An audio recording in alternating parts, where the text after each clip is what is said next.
Rain beat the clinic roof in hard, angry drops, like the talking drums of a masquerade calling a crowd to witness a secret. Fluorescent lights hummed. The hallway smelled of bleach and wet coats. Nurses moved in swift lines, their shoes whispering across linoleum. In the small waiting room, a girl with perfect dimples and a silk scarf around her head clutched a yellow file so tightly it bent in her hands. Her name was Amara. Beside her sat her mother, Ijeoma, a woman with careful makeup and an expensive wrapper tied in a flawless knot. She kept straightening the scarf on Amara's head, smoothing where there was nothing to smooth. She whispered, "You will be fine, my star. Tomorrow you'll do that skincare ad in Victoria Island. Remember to smile. The world loves a smile." The door opened. A doctor with soft eyes and a gray beard stepped out, holding a paper that trembled even though his hand did not.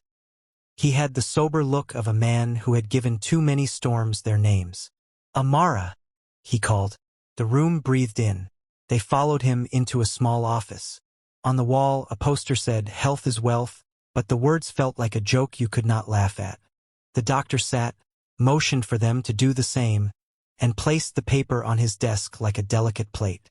"I will speak plainly," he said, voice low but firm. "Your tests came back positive, both the first and confirmatory tests. You have a virus, one that we cannot cure.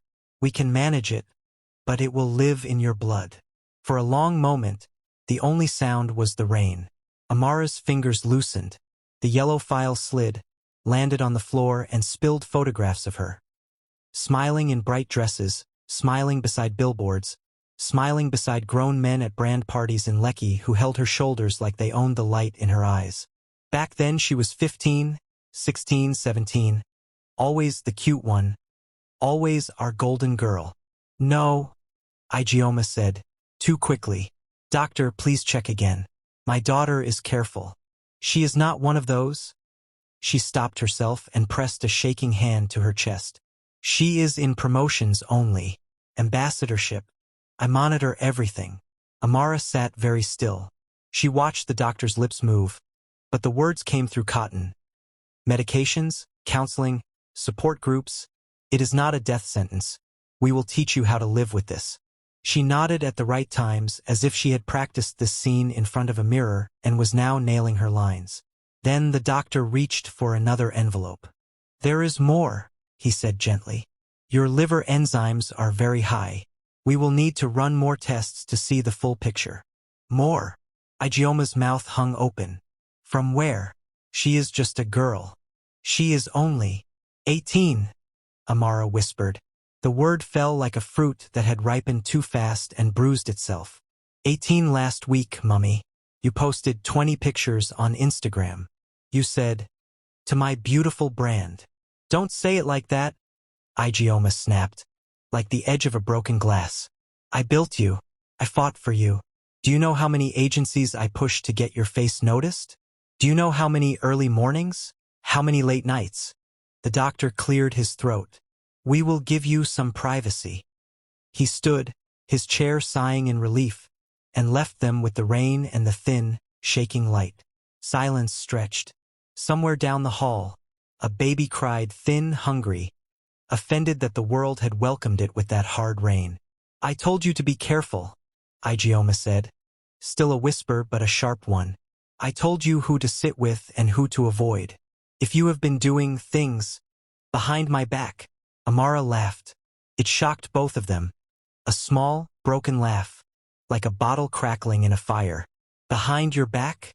Mummy, there was no behind. You were always in the room." The words hung there, heavy, sticky. Memories came in quick pictures only she could see. The first time in a hotel suite high above Eco-Atlantic, the city lights spreading like spilled gold. The older man who called her pretty little brand and stroked her cheek as if she were made of polished wood. Her mother's bright voice in the hallway, bargaining, praising, closing deals like doors. There were rules. Ijeoma hissed, anger rising to hide fear. Always rules. Never stay long. Never drink from their glasses. Always call me before you go. I protected you. You protected the money, Amara said softly. Outside, thunder rolled so close it made the window tremble. The ceiling light flickered, steadied, flickered again.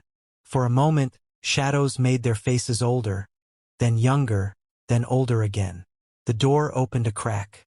A nurse's head appeared, her braids tucked neatly into a cap. "Sorry," she said. "Doctor wants to keep her overnight for observation. We will arrange a bed." "Fine," Ijeoma said. The nurse disappeared. Ijeoma turned back, softened her voice. "Listen, my daughter," she sang, but the song had no sweetness. "We will fight this. People live long with this thing now. We will find the best clinic. We will handle it quietly. No rumors. Your brand must not suffer." The last 3 words made something in Amara snap. "My brand?" she repeated, as if tasting a bitter spice and forcing herself to swallow. She stood. The chair scraped the floor, loud as a slap. "You stood me before cameras because my face was pretty. You took me to men because my face was pretty. You paraded me in tight dresses because my face was pretty. And now my blood is not pretty, Mummy. How will you edit that?" Ijeoma flinched. "Mind your tone." Amara's eyes filled, not with fresh tears, but with old ones, stored somewhere deep like rain held back by a faulty roof. "Do you know I kept a diary?" she asked suddenly. "What foolishness! I wrote every place, every name, every time you said, 'Smile bigger, my star. The world must see your light.' I wrote the prices. I wrote the excuses. I wrote the prayers I said after, the ones you told me to say so God would bless the hustle. I wrote the first time I felt sick. I wrote the day I asked you to let me stop and you showed me our rent receipt." "Stop this," Ijeoma whispered. Her voice shook in a way money could not fix. "For years," Amara went on, and her voice was thin but steady now, like a thread pulled tight. "Since childhood, since church aunties started saying, 'She is so cute,' and 'She can model.' Since you put lipstick on me at 9 for that calendar shoot and told me to act older, but innocent. Since the day I stopped being a child and became a product." The room swayed. The rain fell harder. On the desk, the doctor's pen rolled and fell to the floor with a round, accusing sound. "I will get the car," Ijeoma said, desperate to produce an action that sounded like love. "We go home now. We will pray. We will fix it." "Some things cannot be fixed," Amara murmured. Footsteps approached. The door opened again. This time it wasn't the nurse. A woman in a navy blazer stepped in, her face calm in the way of people who walk into rooms full of storms. She introduced herself as Ms. Adeyemi from a social services unit that partnered with the clinic. "We offer support," she said gently, "especially in cases involving young people. We also sometimes investigate." "Investigate what?" Ijeoma demanded, chin lifting. "We came for health, not for harassment." Ms. Adeyemi looked at Amara. "I'm here because reports sometimes follow diagnoses like this, especially when the patient is very young and there are signs of pressure." "I don't know what you're implying," Ijeoma said. Her voice tried to sound strong and landed on brittle. "There is a file," Ms. Adeyemi said, tapping her bag. "We can discuss it when you're ready." Amara stared at the bag as if it contained not papers but a mirror. She sank back into her chair. Her strength had been a thin candle. The storm blew and the light flickered. "Do you know your rights?" Ms. Adeyemi asked softly. Amara blinked. The question felt like a hand reaching through water. "My rights?" she repeated, tasting the words like a new fruit. I know the rules." "Rules written by who?" Ms. Adeyemi said. The rain calmed for a moment, like the sky itself had leaned in to listen. In the silence, a phone buzzed. Ijeoma snatched it from her bag, even though she didn't need to look to know what it would be. The screen glowed with a message from an event planner. "Are we still on for the 6-yacht launch tonight? Confirming Amara's appearance. VIP wants a table photo with her." The 3 women stared at the small, shining rectangle. It might as well have been a snake on the desk, or a charm tied to a tree, something that looked ordinary and held a curse. Amara spoke first. "Give me the phone," she said. Her mother hesitated. Power shifted in the room. a small, almost invisible tilt, like a tray sliding in someone's hands. Finally, Ijeoma handed it over. Amara opened her messages, her fingers steady now. She typed only 2 words: cancel everything. Before she could press send, the office door burst wide, and a young man rushed in, breathless, cheeks wet from rain. He wore a delivery rider's jacket and carried a plastic folder wrapped in nylon against the storm. He looked from Amara to Ijeoma to Ms. Adeyemi, then focused on the girl with the silk scarf and the tired eyes. "Amara?" he said, voice cracking. "I found you. Your diary, it was in the package room. Someone tried to burn it. I saved it." He held up the folder. Inside, the edges of a small blue notebook, smoke-stained, peeped out like a wounded bird. The room froze. "How did—" Ijeoma started, but the words collapsed. The writer swallowed. "There's a video, too," he whispered, "on a flash drive inside. From last year's island party. The truth is on it." Amara's thumb hovered over the send button. The rain began again, heavier, as if the sky had decided to wash the city clean. If the city would let it. "Who sent you?" Ms. Adeyemi asked, stepping forward. The writer looked over his shoulder, as if the hallway could listen and tell. "A woman with a headscarf," she said. "Give it to the girl. Tell her not to be afraid." She said the name Naomi. Amara's breath caught. Naomi. The friend who had disappeared 2 months ago without a goodbye.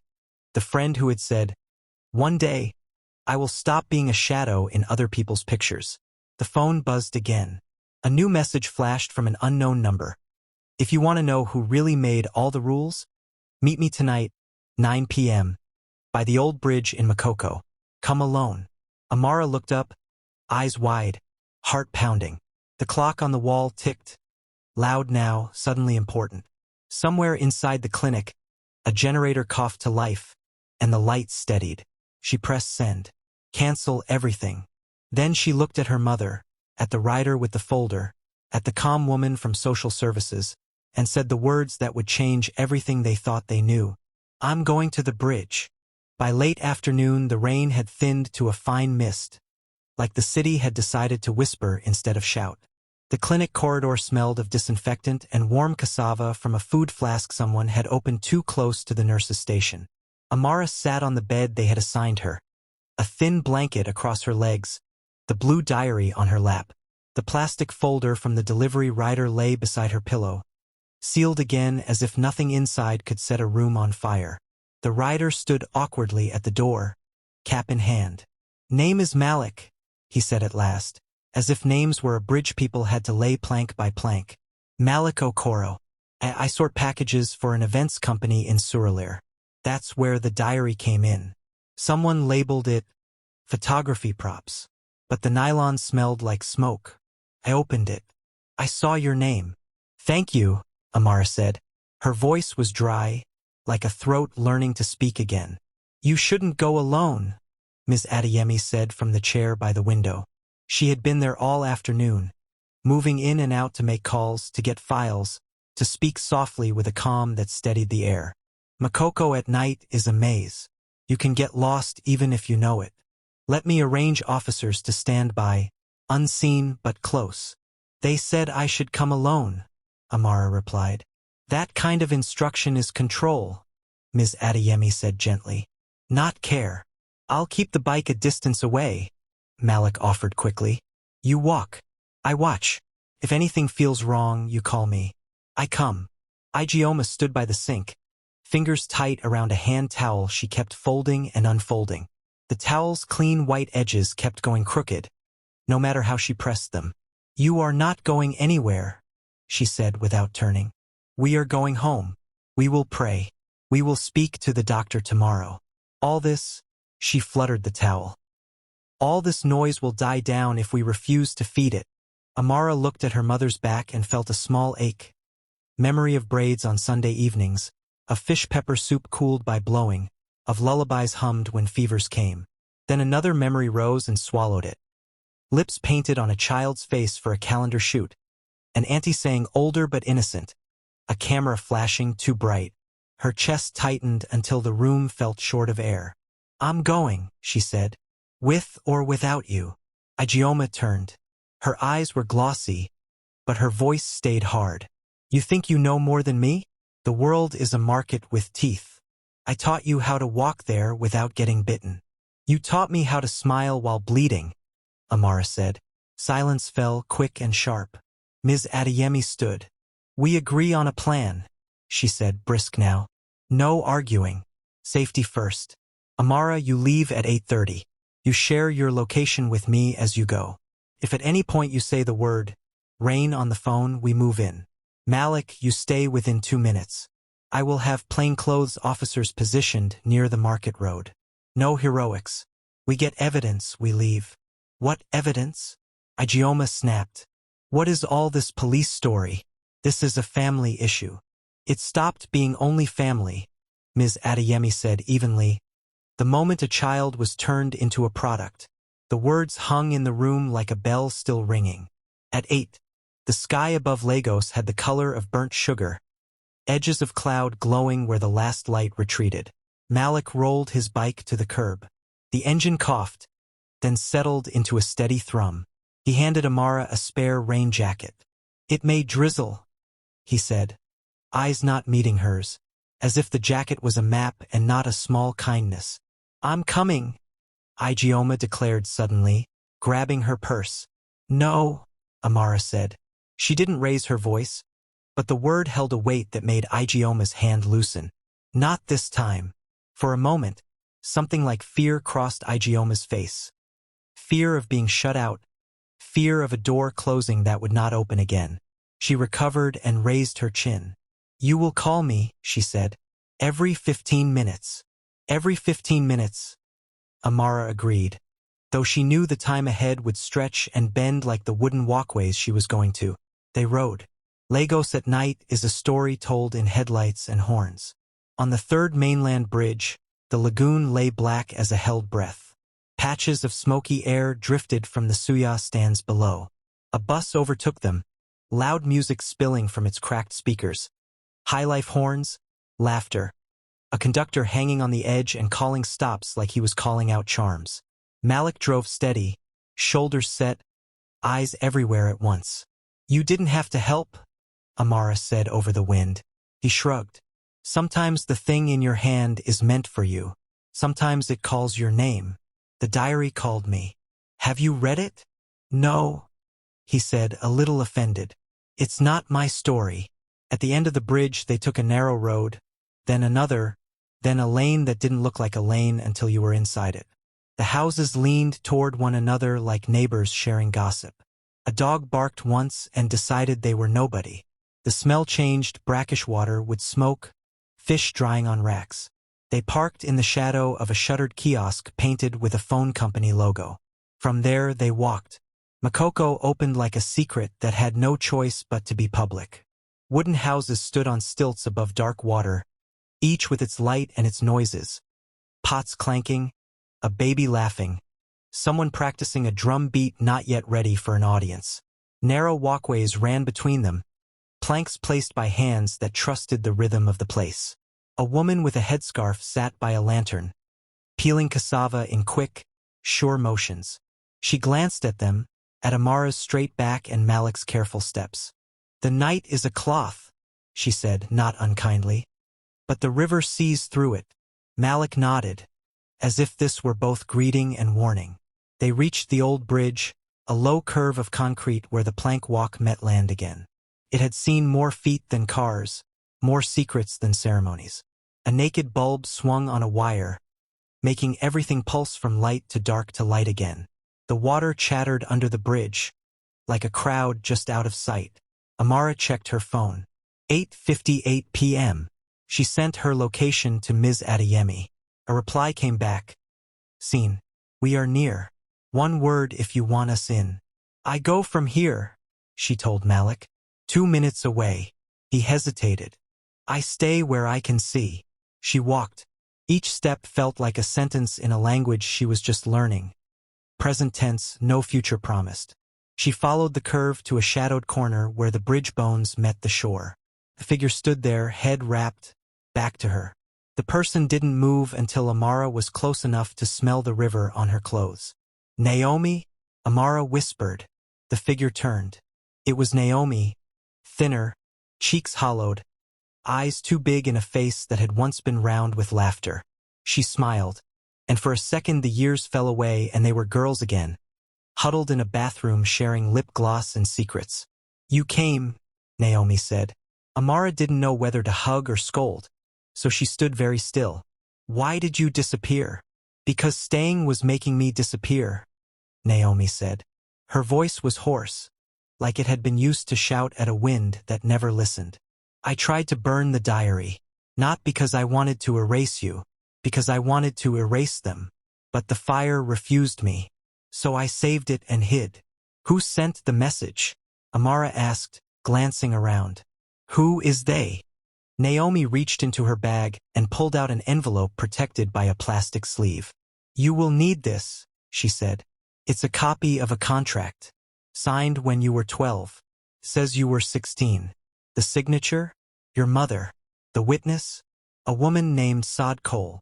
Amara's stomach dropped. The name rang like a bell inside a cathedral. Sade Cole, elegant dresses on magazine covers, big smile at charity dinners, the face of a foundation that put girls in school and took photos beside chalkboards.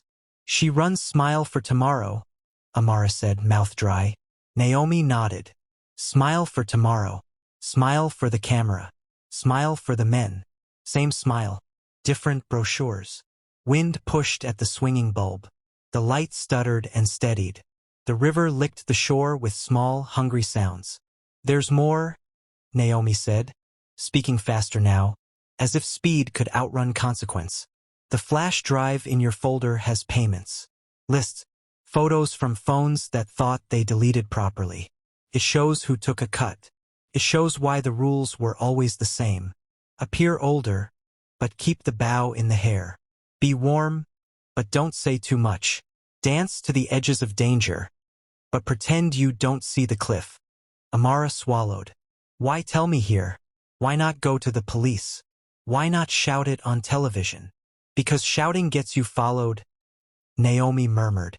And because the first person to go loud is the first person they call a liar. A sound came from the dark. The soft knock of wood against wood. A boat nudging the bridge. Naomi's eyes flicked past Amara's shoulder. We have to move fast. They watch messages. They trace steps. They? Amara asked again, heart banging against her ribs.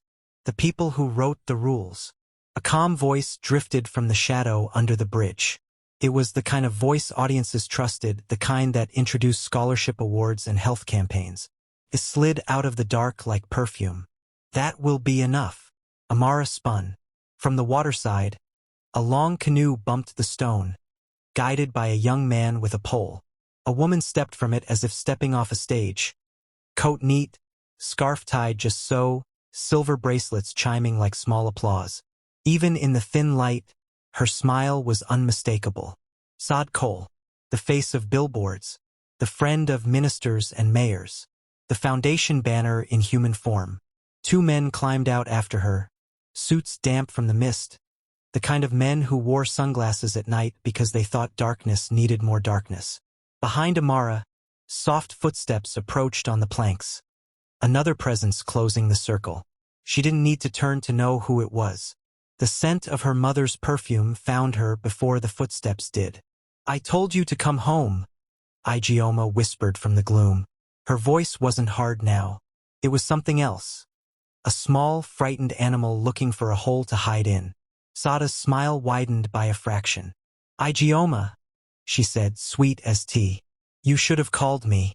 Family matters are better kept among family. Naomi's hand found Amara's. Her fingers were ice cold. Listen to me, she said, urgent. There's one more thing I found. It's why I sent the message. It's why she's here to stop you. What? Amara breathed. Naomi looked at Ijeoma, then at Sade Cole, then back at Amara. Her eyes shone in the swinging light. She isn't just the witness on that contract. She isn't just the one who made the rules. Her voice dropped to a whisper that still somehow carried over the water and the night and the beating of Amara's heart. She's your mother's sister. For a few seconds, silence hung so thick it felt like the air itself refused to move. The only sound was the river's quiet slap against the bridge pillars, like it too was listening in disbelief. Amara's gaze darted from Naomi's trembling lips to her mother's pale, stunned face, and then to Sade Cole, whose expression barely changed, save for a faint tightening of her jaw. My what? Amara's voice cracked, but her eyes never left Sade. She's my sister. Ijeoma finished in a whisper, the confession breaking out before she could cage it. My elder sister. Naomi took a shaky step back, eyes darting around the shadows. They lied to everyone, Amara. Every single person. Even the foundations, the brands, the donors, they all think they're saving girls. But they were just feeding them into her circle. Sade's laughter was low and delicate, like a bell being rung under silk. Naomi, my dear, she said, her voice calm but full of menace. You always had a talent for dramatics. If you must die young, at least make it poetic. Malik's shadow appeared at the far end of the bridge, barely visible between the swaying lights. He froze as he saw the group, his instincts screaming something was wrong. But Sade's guards were already moving. One positioned himself by the bridge path, another by the riverbank, their hands resting under their jackets. Amara's heart pounded like a drum. You're saying all those jobs, all those men, they were part of your foundation, Auntie Sade? Sade's smile returned, smooth and practiced. Oh, darling, don't look so horrified. The world is a marketplace, and beauty is the only currency that never loses value. You were born with a gift. Your mother merely ensured you didn't waste it. Ijeoma's voice shook. Sade, stop. She's my child. Your investment, Sade corrected softly, stepping closer. You were a small-town girl, forgotten by our family, remember? I gave you everything: money, power, a name in Lego society. You begged me to help you, and I did. I turned your daughter into a brand that feeds hundreds of mouths. Amara felt her knees weaken. So it was true. All those meetings. The nights I didn't understand what was happening. Naomi grabbed her arm. She's been grooming girls for years, Amara. Not just you. The files, your diary connects to her accounts. I copied everything before I burned the rest. Sade's gaze turned sharp. And where is this copy? My brave little friend? Naomi swallowed. Somewhere you'll never reach. Lightning flickered across the lagoon, white and brief, lighting everyone's faces like a photographer's flash. Fear, guilt, fury, disbelief. Then Sade sighed. I truly dislike untidy endings. She motioned with her fingers. One of her guards stepped forward, his hand disappearing into his jacket. Don't! Malik's voice cut through the air like a blade. He emerged from behind a pile of wood, helmet still on, eyes blazing. Move again, and I'll record everything. This bridge has eyes. Sade chuckled. Cameras? My dear, I own the eyes in this city. Malik took a slow step forward, phone raised. Not this one. Naomi's hand tightened around Amara's wrist. Now, she whispered. Run. But Amara didn't move. She turned to her mother instead, her mother, who stood trembling between two worlds, shame burning across her face like fever. Mummy, Amara said, voice shaking but rising. Tell me it's not true. Tell me you didn't sell me. Tell me you didn't use me for her profit. Ijeoma's lips moved, but no words came. Then, quietly, almost inaudibly, I did it to survive. You don't understand what Lagos does to poor women. I thought, if I gave her beauty to the world, maybe she'd never know hunger like I did. Amara staggered back as if struck. So you sold my childhood to escape your poverty? Tears streamed down Ijeoma's cheeks. I tried to stop, but Sade, she made sure we could never leave. Every deal, every shoot, every contract. She kept the papers. I owed her everything. She said she'd ruin us if I pulled out. Sade rolled her eyes, her tone dripping with mock pity. Oh, please, don't make this sound so tragic. You both lived well, designer clothes, magazine covers, invitations to governors' parties. This is Lagos, darling. Nobody asks questions as long as you smile. Naomi stepped forward, shaking with anger. And what about the girls who didn't make it, Sade? The ones who got sick, or disappeared, or ended up in shallow graves near the island hotels? For the first time, Sade's smile faltered. That's what I thought, Naomi hissed. You built your empire on the backs of children. You pretended to save them, while using them like. Enough, Sade snapped. The air seemed to freeze around her word. One of her men reached inside his jacket again. Malik tensed, ready to move. But before anyone could react, headlights blazed across the bridge from the far side. A police van screeched to a halt, siren whooping once before dying. Ms. Adeyemi's voice rang out. Nobody moves. Armed officers poured from the vehicle, flashlights cutting through the mist. In an instant, Sade's men froze, hands in the air. One tried to run but slipped on the wet plank and went down hard. Sade Cole stood very still, her eyes narrowing as Ms. Adeyemi approached. You're late, she said coolly. No, Ms. Adeyemi replied, pulling out a document from her bag. Right on time. The court issued a warrant this evening for child trafficking, fraud, and obstruction of justice. You've been under watch for weeks, Sade.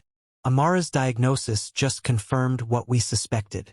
For the first time, genuine shock crossed Sade's perfect features. You think you can humiliate me?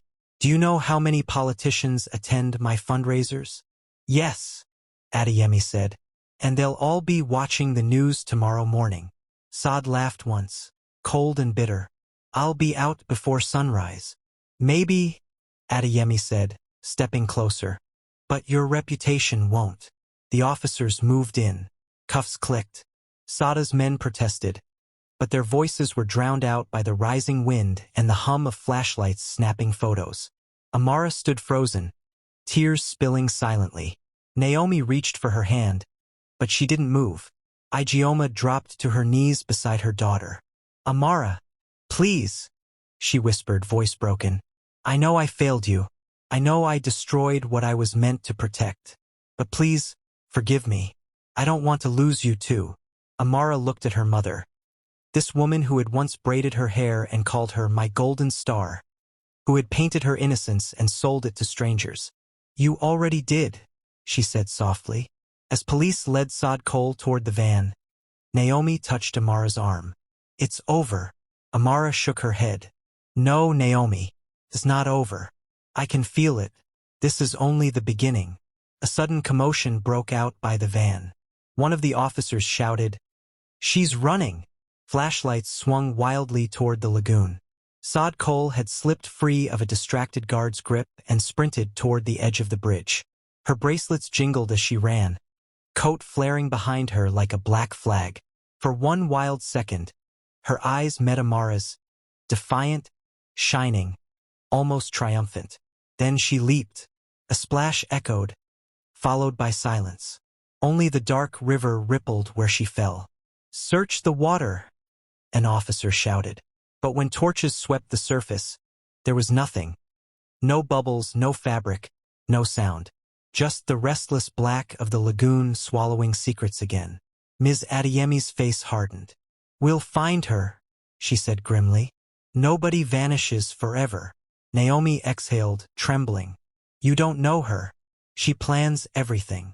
Malik crossed himself silently. The river doesn't always give back what it takes. Amara looked into the darkness, her reflection faint on the surface, broken by ripples.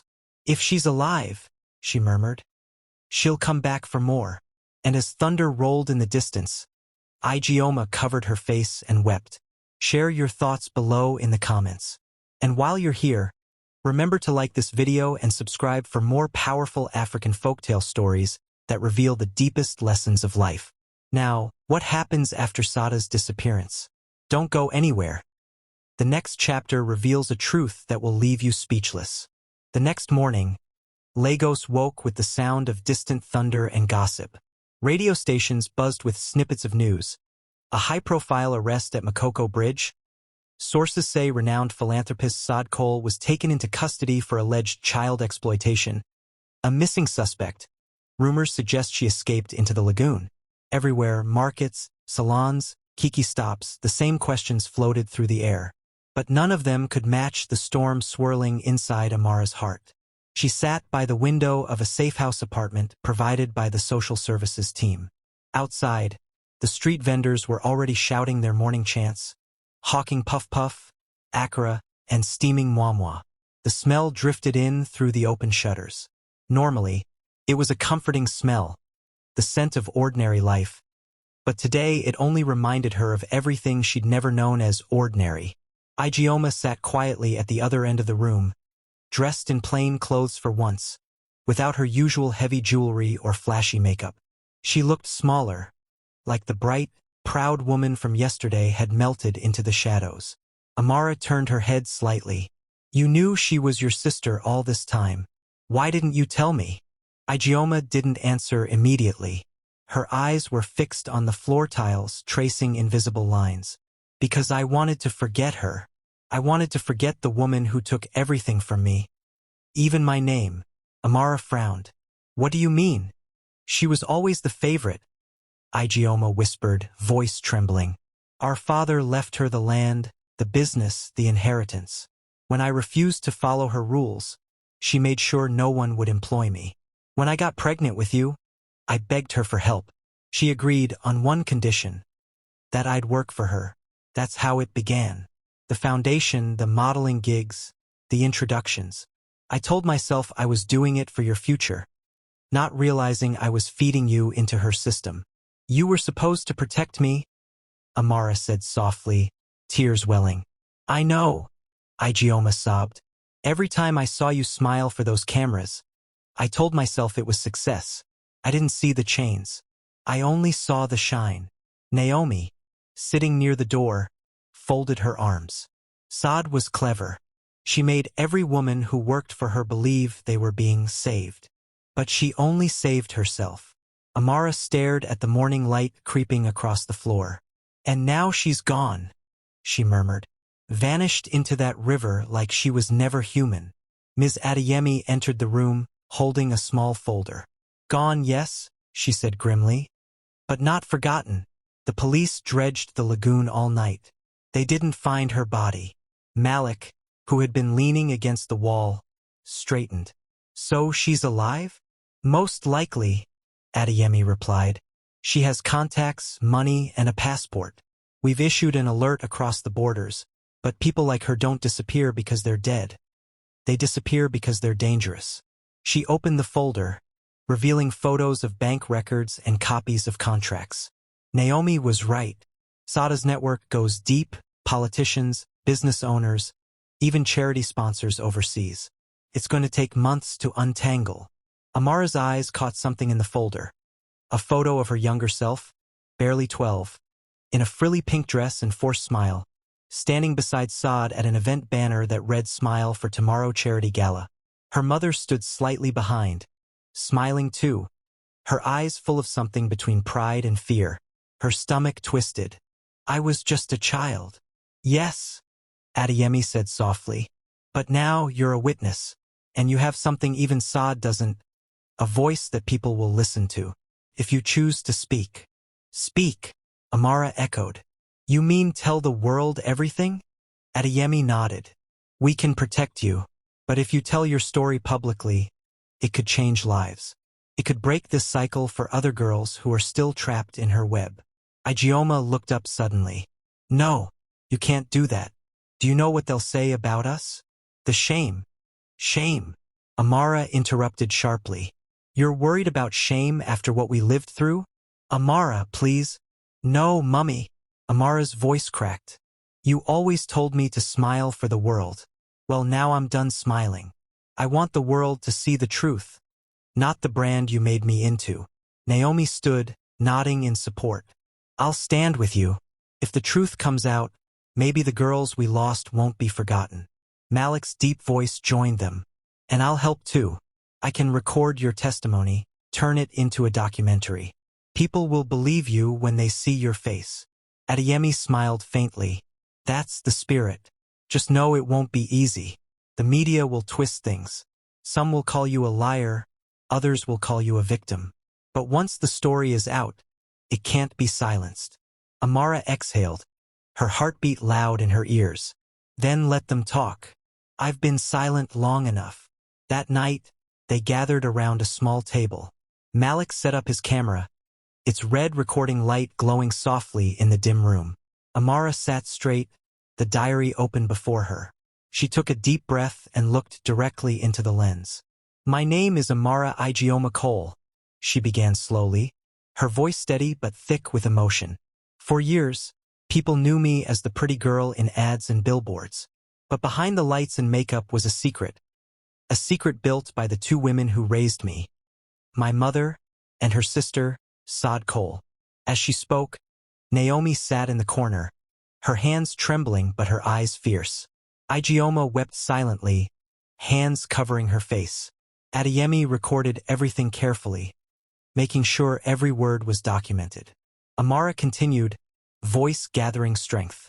This isn't just my story.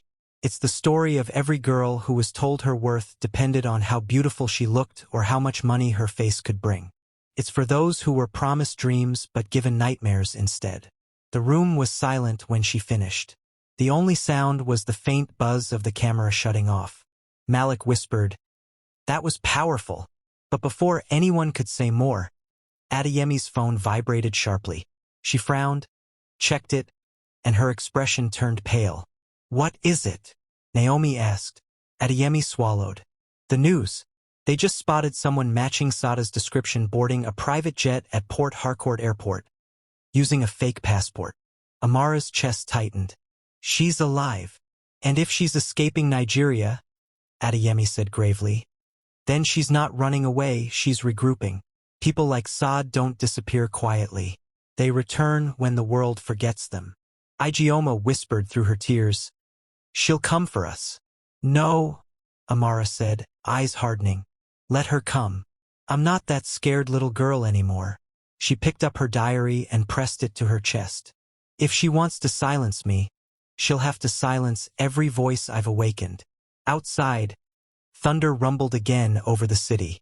And far away, in a dim airport terminal, a woman in dark glasses and a silk scarf handed over a passport stamped Maurice Coker. The immigration officer smiled and waved her through. As the private jet roared to life, Sade Cole looked out the window and whispered to herself, "Let the girl have her moment. When I return, she'll wish she never spoke." Lightning flashed across the clouds, lighting her face in cruel brilliance. The war between them had just begun. 3 months later, the world knew her name. #Justice for Amara had trended across Africa and beyond. Talk shows debated her bravery. Newspapers ran headlines calling her the girl who exposed a billion-dollar secret. Celebrities reposted her video with teary emojis and hashtags. Schools invited her to speak. Churches used her story as a warning sermon.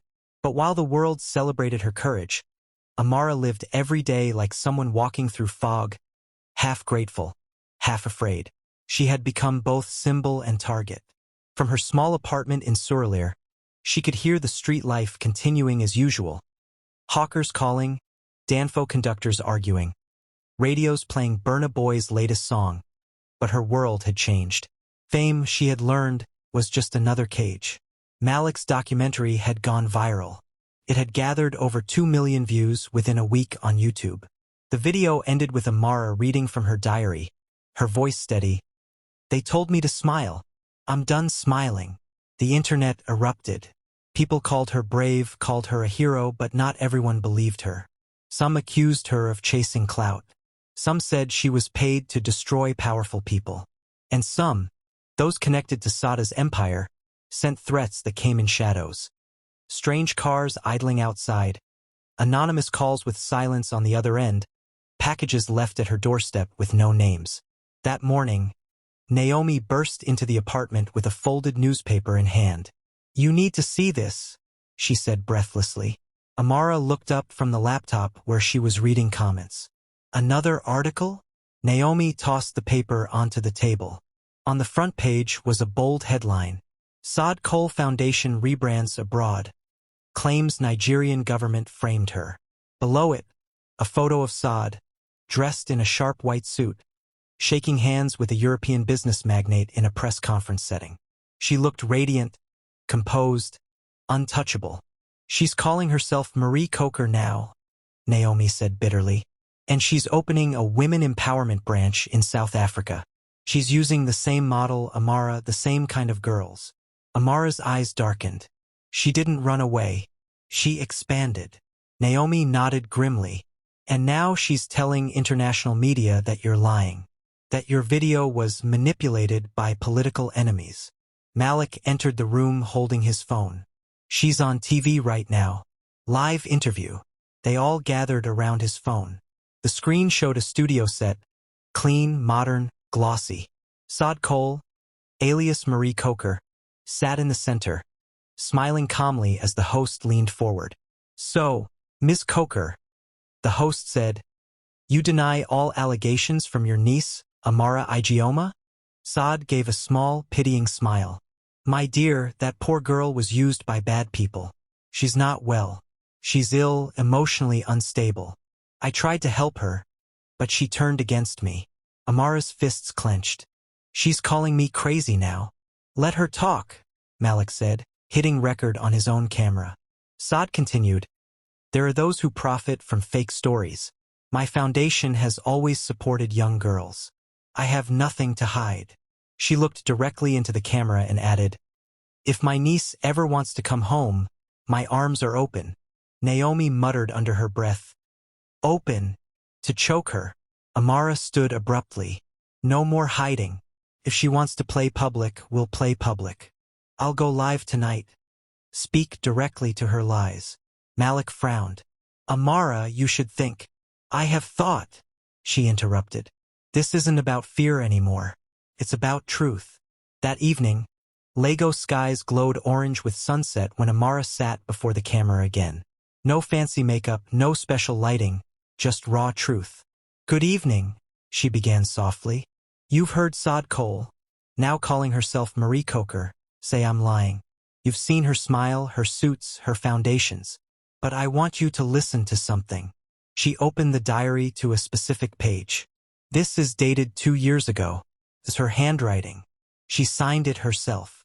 She read aloud, "All contracts under Amara's brand must remain under foundation control. The girl belongs to the project. She must never marry or sign personal deals without clearance." Then she looked into the lens, her eyes unwavering. "Does that sound like love to you?" She paused. "If she says I'm unstable, then let my scars speak. If she says I'm lying, then let the evidence talk. I was a child when she turned me into her product.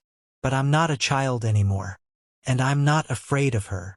Naomi watched from the side, tears streaming down her cheeks. Malik captured every frame. The live stream exploded. Comments flooded in within minutes. "We believe you, Amara. Expose her completely. You're saving lives." Hashtag Stop Sade Cole. But somewhere far away, in an expensive suite in Johannesburg, Sade Cole watched the same live feed with cold, measured fury. She muted the video and turned to the man sitting beside her, a well-dressed executive in his 50s. "She's making herself too visible," Sade said. "The more famous she becomes, the harder she'll fall. People love heroes, but they love scandals more." The man smiled. "We can feed the media anything. Old photos, rumors, fake recordings. We control the narrative." Sade leaned back. "Good. Because before she destroys my name, I'll destroy hers." Days later, Amara woke to a storm of chaos. Her phone buzzed endlessly. Messages, calls, notifications. Naomi ran into the room, face pale. "Amara, someone posted fake pictures of you online. They're saying you were the one running the trafficking with your mother, that you were a willing partner." "What?" Amara gasped, grabbing the phone. The images were poorly edited but convincing enough for rumor to spread. Her name was trending again, but this time not as a hero. Malik stormed in furious. "We can prove these are fake, but damage control will be hard. The internet doesn't wait for truth. It just burns." Amara sank to her knees, the diary slipping from her hands. "She's trying to destroy me all over again." Naomi knelt beside her. Then we fight harder. We still have evidence she doesn't know about. What evidence? Amara asked weakly. Naomi reached into her bag and pulled out a small flash drive. Remember that night on the bridge? When she jumped? I didn't tell you everything. I found this in her coat pocket before the police arrived. Amara blinked. You searched her coat? I had to, Naomi said. And what's on this drive? It's worse than any of us imagined. Malik leaned closer. What's on it? Naomi hesitated, then whispered, a video of one of her top clients. A man she bragged could make anyone disappear. Amara's eyes widened. You mean, someone powerful? Naomi nodded.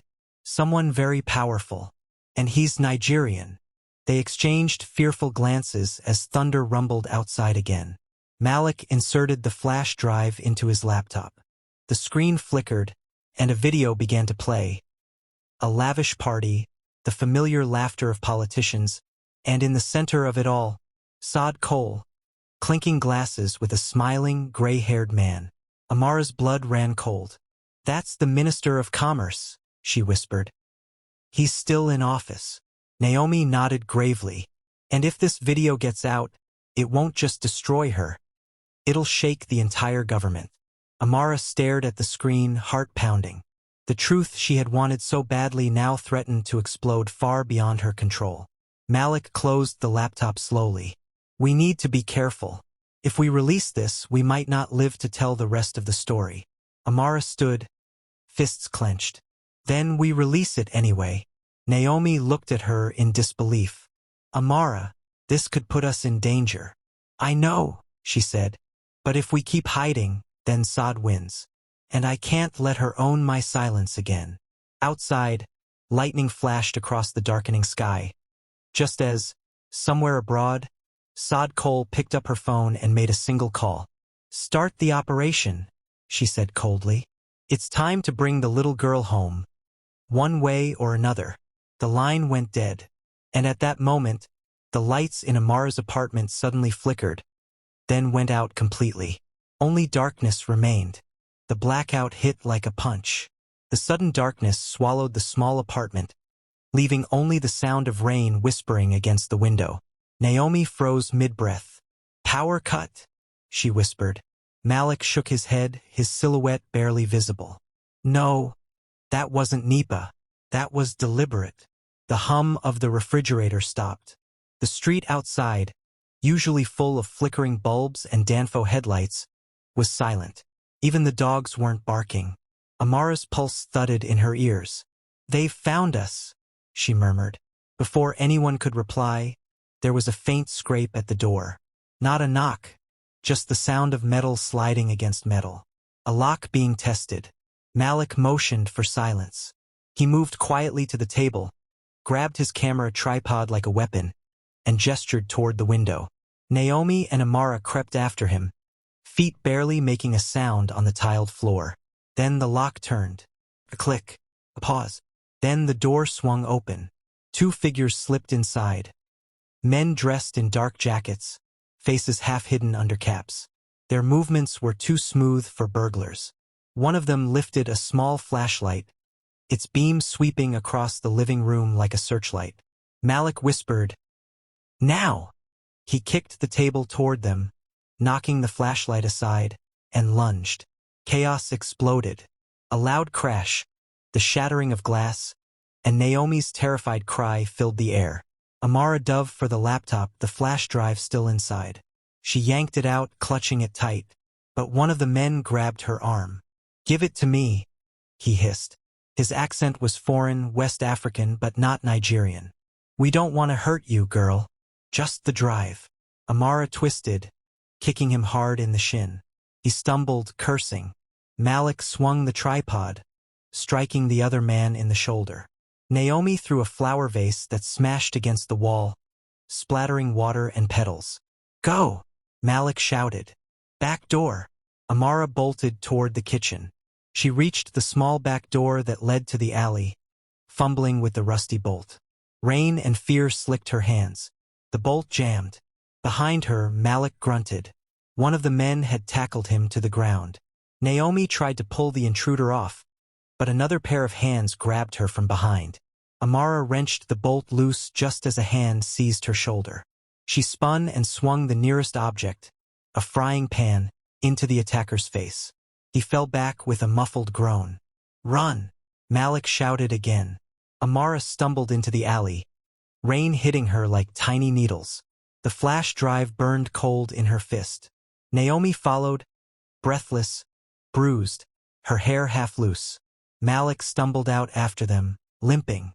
They ran through the narrow alleyways of Suralere, the puddles splashing beneath their feet. Behind them, the men cursed and followed. "Left!" Naomi gasped, pointing toward a row of kiosks. They turned, ducking behind a half-closed tailor's shed. The heavy rain covered their sounds. They crouched, panting, soaked to the bone. Malik winced, pressing a hand to his bleeding temple. "They're not common thugs. They're professionals. Sent by Sade," Naomi said bitterly. Amara clutched the flash drive. "She wants this. That means whatever's on it could destroy her completely." They stayed there for several minutes, listening as the footsteps faded. Finally, Malik pulled out his phone and dialed Ms. Adeyemi. Static. No signal. Naomi swallowed hard. She must have jammed the network too. They've thought this through. Amara's chest heaved. "Then we find another way. We'll go to the police station in Yaba." Malik hesitated. "You sure? The police can be bought." "I don't care," Amara said. "We can't keep running." They slipped out through a side road and flagged down a passing Kiki. The driver, an old man with kind eyes, frowned at their soaked clothes. "Unada all right?" he asked.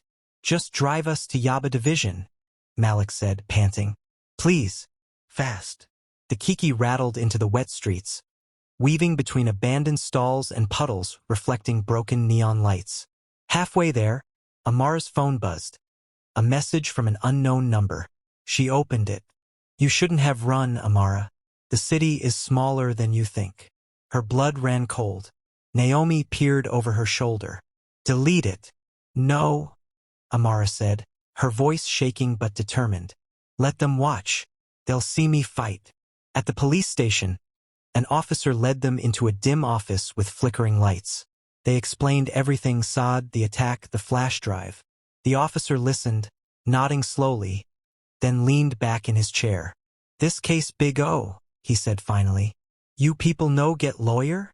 Malik's patience snapped. "We're not here to discuss fees. Our lives are in danger." The officer held up his hands. "Calm down. I go call my DPO." He left the room, closing the door behind him. Silence stretched. Naomi whispered, "Something's not right." Malik frowned. "What do you mean?" "The way he reacted," she said. Too calm, like he already knew. Before Amara could answer, the door opened again. But this time, the man who entered wasn't wearing a police uniform. He wore a navy blue suit, dry despite the rain, and a gold pin on his lapel. His smile didn't reach his eyes. "Good evening," he said smoothly. "I hear you have something that belongs to Madame Cole." Amara's breath caught. Malik stood protectively in front of her. "Who are you?" The man smiled wider. "Let's just say I'm here to clean up her mistakes." Behind him, the officer from before appeared again, now holding a pistol. "Sorry, my people," he said quietly. "Nah, order from above." Naomi gasped. "You're working for her?" The man in the suit gestured toward Amara. "The drive, please. You'll all walk out alive." Amara shook her head slowly. "You'll have to kill me first." The man sighed, reaching into his coat pocket. "That can be arranged." Before he could pull the trigger, the window shattered. A burst of glass and shouting voices. Armed men in tactical gear stormed in, shouting, "Police Special Task Force! Hands up!" Gunfire erupted. The corrupt officer dropped his weapon, stunned. The man in the suit tried to run but was tackled to the floor. Malik pulled Amara and Naomi toward the corner as chaos unfolded. Seconds later, Ms. Adeyemi burst in, rain-soaked and furious. "Amara, are you okay?" Amara's voice shook. "How did you find us?" I've been tracking your phone since the first blackout, Adeyemi said, helping her stand. We had a feeling Sade would send someone after you. She turned to the man on the floor. You're under arrest for conspiracy and attempted murder. The man just smiled. You can't stop her.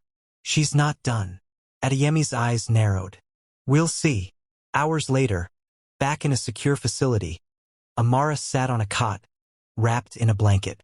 The flash drive now rested in an evidence bag on Adeyemi's desk. Naomi limped in with Malik, both exhausted. We made it, Naomi said weakly. For now, Amara replied. But she's still out there. Adeyemi nodded gravely. Yes, and if what's on that drive is as explosive as you say, she'll do anything to keep it buried. Amara looked out the window. Dawn was breaking, pink and gray and uncertain. Then we won't let her. We'll finish what we started. Naomi smiled faintly. You really think we can win against someone like her? Amara turned from the window, eyes fierce and unblinking. I don't need to win, she said. I just need the truth to survive longer than her lies. In the distance, a police radio crackled. Reports of Sade's sightings near the border. Her network crumbling but still alive. And as the first rays of sun hit the city, Amara whispered to herself, she taught me to smile for the world. Now I'll make the world remember her sins.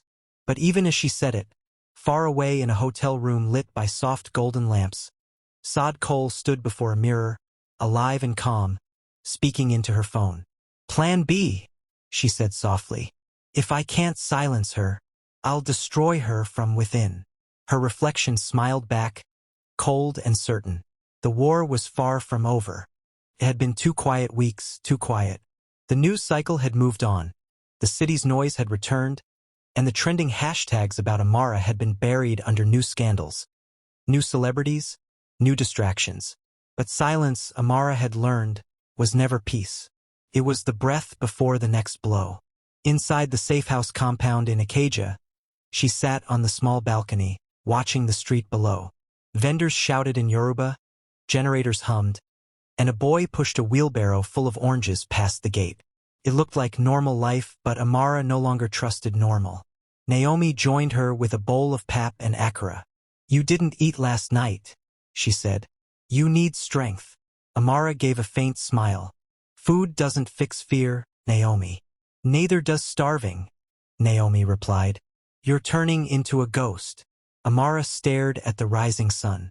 Maybe ghosts are the only ones who can fight people like Sade. Before Naomi could respond, Malik walked out of the house, phone in hand. His face was tense. You both need to see this. He turned the phone toward them. A breaking news headline filled the screen. Viral activist Amara Ijeoma under investigation for fraud and defamation. Court summons issued. Naomi gasped. What? Malik scrolled. They're saying you forged documents against Sade Cole. That you faked your diagnosis to get sympathy. There's even a fake doctor's statement attached. Amara felt the ground tilt beneath her. No, that's impossible. We have the real test results, the doctor. They've disappeared from the clinic system, Malik interrupted. Every record of your tests gone. The hospital database was hacked. Naomi slammed her bowl down. She's erasing her tracks. Again. Amara stood, trembling with fury. She's turning everything around, making me the liar. She's not just destroying your reputation, Malik said grimly. She's setting you up for arrest. If the court believes her version, they'll charge you with slander and obstruction. Amara's heart pounded.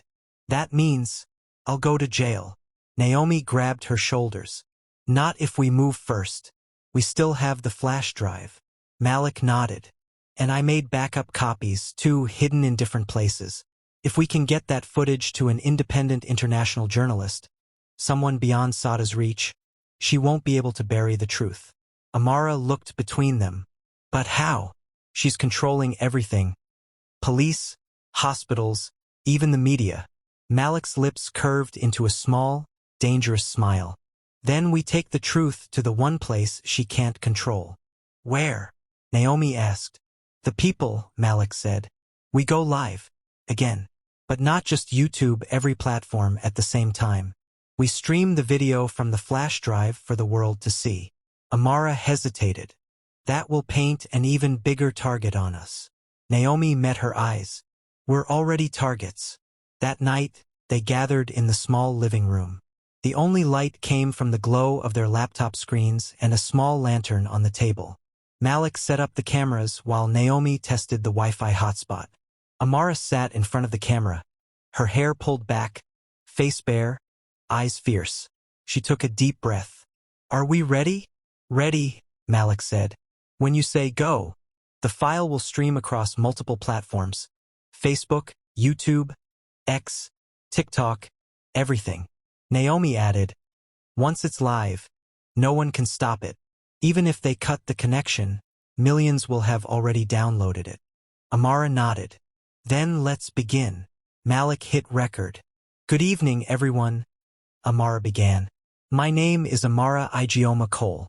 You've heard my story, but now you'll see it." She held up the flash drive. "This contains evidence of what my aunt, Sade Cole, did to me and to hundreds of girls like me. What you are about to watch may shock you, but it's the truth." Malik pressed a button. The screen behind Amara switched to the footage. Sade Cole, smiling beside the Minister of Commerce at an exclusive party, her hand sliding a contract across the table. The man laughed and said, "Our little stars are profitable this year." Gasps filled the livestream chat as comments exploded. "This is insane. She was working with government officials. Arrest them all." Amara's phone buzzed nonstop. Messages from strangers, journalists, activists. The video was spreading fast. But then, just as Malik began streaming the next file, the power flickered and died. "Not again," Naomi groaned. Malik cursed under his breath. "The generator."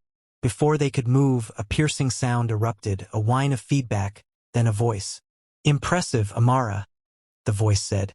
It echoed from Malik's laptop speakers even though the stream was offline. "You've learned to fight dirty." Amara froze.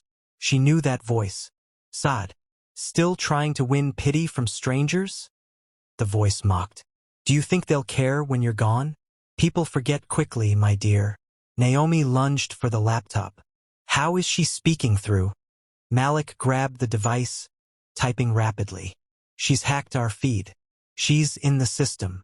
Sade's voice laughed softly. "You wanted the world to see me, Amara. Now they'll see you. The real you." The screen flickered.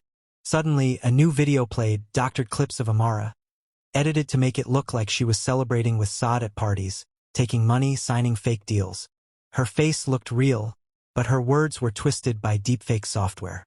Naomi's mouth fell open. She made it look like you were part of her business." The livestream comments turned chaotic. "Wait, was she involved too? This looks bad. Fake or real?" Malik tried to shut the feed down. "I can't stop it. It's overriding the signal." Then Sade's final words came, calm and deadly. "If you wanted war, my sweet niece, you've got one. Let's see who the world believes when everything burns." The feed cut out. By morning, the fake video was everywhere. News outlets replayed it, social media exploded with debates. Some believed Amara. Others didn't. Many didn't care, they just wanted drama. Ms. Adeyemi arrived at the safe house, her face grave. "Sade has turned the tide. She's using your own fame against you. People are confused." Amara's eyes were red. "How do I fight something that looks real but isn't?" "By proving it's fake," Malik said firmly. "We'll trace the IP of the upload, expose the manipulation software, and show the original files. The truth still wins if we're fast." Naomi sighed. "And if we're not?" Adeyemi's phone rang before anyone could answer. She listened, then her expression went pale. "What happened?" Amara asked. Adeyemi lowered the phone slowly. "The court has just issued a warrant. They're calling you for questioning. You're officially a suspect in an international fraud case." The room fell silent. Amara's knees buckled slightly. Malik caught her arm. Naomi whispered, "Sade's plan worked. She's not just ruining you in the media. She's turning the law against you." Amara looked up, her voice hoarse but steady. Then we run again. Ijeoma shook her head. No. Running makes you look guilty. You must face it, but smartly. We'll prove the video is fake. I'll get digital forensic experts involved. But until then, you're walking through fire. Amara stared at her reflection in the window. Tired eyes, trembling lips, but unbroken spirit. She took my childhood, she said quietly. I won't let her take my truth. Outside, thunder rumbled again over Lagos. The rain began, soft at first, then heavy, washing the city like a confession the earth couldn't hold anymore. And far away, in her high-rise apartment overlooking Johannesburg, Sade Cole watched the storm news on her TV and smiled. Now the world doubts her, she murmured, sipping her wine. Stage 2 begins. She picked up her phone and dialed a number. Find the mother, she said coldly. Bring her to me. She's the key. The person on the other end replied. Understood. Sade smiled again. Let's see how brave my niece truly is, when I control her mother's fate. The night Lagos fell silent for Amara began with a single phone call. It was almost midnight when Ms. Adeyeme's phone buzzed violently on the table. She had been reviewing the fake footage for hours with Malik and Naomi when she saw the caller ID flash. Unknown number. She frowned. Hello. A voice answered. Smooth, familiar, and sharp as broken glass. Tell Amara to come alone if she wants to see her mother alive. The line went dead. Adeyeme's face drained of color. Oh God. Amara stood instantly. What happened? It's Sade, Adeyemi said, her voice trembling. She has your mother. Naomi's hand flew to her mouth. No. Amara's world blurred. Where? A text appeared on Adeyemi's phone. A single message. Old Estate Warehouse. Ape Road. Midnight. Alone. No police. Malik slammed his fist on the table. It's a trap. I know, Amara said, her voice steady despite the storm in her chest. But I have to go. Adeyemi grabbed her arm. You can't. This is what Sade wants. To pull you out where she controls everything. Amara looked her straight in the eye. She took my mother, Adeyemi. This isn't about control anymore. It's about ending it. The drive to Ape felt endless. Malik refused to let her go alone, no matter how much she argued. Naomi came too, her jaw set, clutching the small cross on her necklace. The rain poured harder as they reached the edge of the deserted industrial road. Rusted warehouses lined both sides, their walls streaked with grime, windows shattered. A single faint light flickered deep inside one of the buildings. That must be it, Malik said, parking the car behind a stack of abandoned containers. We'll stay close. Amara stepped out, the flash drive clutched in her fist. The rain soaked her within seconds, plastering her hair to her face. She walked toward the warehouse door. Every step echoed on the wet ground. Inside, the air smelled of dust and engine oil. A few hanging bulbs swayed weakly from the ceiling, casting long shadows across crates and metal scaffolding. Then, from the darkness, a voice spoke. Finally, Sade Cole stepped out from behind a pillar, dressed in a dark trench coat, her face untouched by the rain. She looked almost regal, a queen surrounded by ruin. And beside her, tied to a chair, bruised and trembling, was Ijeoma. Mummy, Amara cried. Her mother's eyes widened. Amara, don't come closer. Sade raised a hand, silencing her. You've grown bolder, my dear. You look just like her at that age. Stubborn, reckless, naive. Amara's fists tightened. Let her go, Sade. This is between you and me. Sade smiled faintly. Oh, it's always been between us. From the moment you were born, you were mine.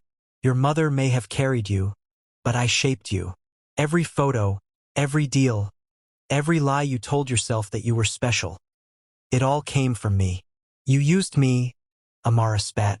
I made you, Sade replied calmly. And now you want to destroy me because you've learned how the world works? Because you think truth matters? The world doesn't care about truth, child. It only cares about stories. And I tell better ones than you. Amara took a step forward. Not this time. She lifted the flash drive. I sent copies of this to multiple newsrooms. If anything happens to me, the files go public within hours. Your entire network will burn. Sade's smile wavered, but only for a moment. You're bluffing. Try me, Amara said. Sade's eyes hardened. She turned to one of the men standing nearby, a tall guard with a pistol tucked in his belt. End this. The man drew his weapon, but before he could raise it, a voice shouted from the shadows, Police! Drop your gun. Malik and Ms. Adeyemi burst through a side door, followed by 2 armed officers. Chaos erupted. The guard fired. A shot rang out, ricocheting off a metal beam. Malik dove behind a crate. Naomi screamed. Amara rushed to her mother, untying the ropes with trembling fingers. Hold on, Mummy. I'm sorry, Ijeoma whispered through tears. This is all my fault. Not anymore, Amara said, pulling her free. Another gunshot exploded, louder this time. Malik tackled the shooter. The flash drive slipped from Amara's hand and skidded across the floor, coming to rest near Sade's feet. Sade looked down, then back at Amara. For a moment, the 2 women, niece and aunt, locked eyes. You should have stayed my puppet, Sade said softly. Amara stood tall. And you should have stayed human. Sade kicked the flash drive into a puddle of oil, pulled a lighter from her coat, and flicked it open. Let's see how much you love your truth when it burns. Before she could throw it, Ijeoma lunged forward, knocking the lighter from her hand. Clattered across the floor. Sade turned, eyes blazing. You stupid woman! She screamed, shoving her sister hard. Ijeoma fell backward, straight into the puddle. Flames caught instantly as the lighter's spark kissed the oil. Fire roared to life, racing across the floor. Mummy! Amara screamed, grabbing her hand, pulling her away from the spreading blaze. Malik rushed to help. Together they dragged Ijeoma to safety, smoke choking the air. Sade stumbled back, coughing, her trench coat catching a spark. She tried to pat it out, but the flames leapt higher. Help me! She shrieked. Amara, please! For a split second, Amara froze, memories flashing. Sade's cruel smile, her lies, her control, and the small kindnesses she once showed when Amara was still a child. Tears burned her eyes. You never helped anyone, she whispered. Not even yourself. Then she turned away. Ms. Adeyemi's voice cut through the chaos. Everyone out. Now. They ran. Behind them, the warehouse roared with fire. Timber cracking, glass exploding. The night sky lit up orange as the flames swallowed everything. Outside, Amara collapsed to her knees, coughing, soaked in rain and smoke. Naomi knelt beside her, holding her hand. She's gone, Malik said quietly, looking back at the inferno. It's over. But Amara shook her head slowly. No, her kind never truly disappears. She looked up at the burning sky. But her empire ends tonight. Days later, newspapers confirmed it. The police found what remained of the warehouse. Burned contracts, corrupted drives, and a single bracelet engraved with SC. No body was ever recovered. Investigations cleared Amara of all charges. The fake videos were exposed as deepfakes created by an international tech firm linked to Sade's network. The truth had finally found daylight. Amara and her mother moved to a quiet town near Ibadan, far from the noise of Lagos. Naomi joined a nonprofit for abused girls. Malik began producing documentaries about child protection, and Ms. Adeyemi became a national advocate for victims' rights. As for Amara, she launched a foundation in her mother's name, the Golden Truth Initiative, dedicated to rescuing and rehabilitating exploited children. At the foundation's first press conference, she stood before a crowd of cameras, her voice clear and strong. My name is Amara Ijeoma, she said. The world once called me a brand. Today, I'm just a voice for the voiceless. Because silence is where evil hides, and we will never be silent again. The audience rose to their feet in applause. But as the cameras flashed, Amara's gaze drifted beyond the crowd, to the back of the hall. A woman stood there, wearing a long black coat and dark sunglasses.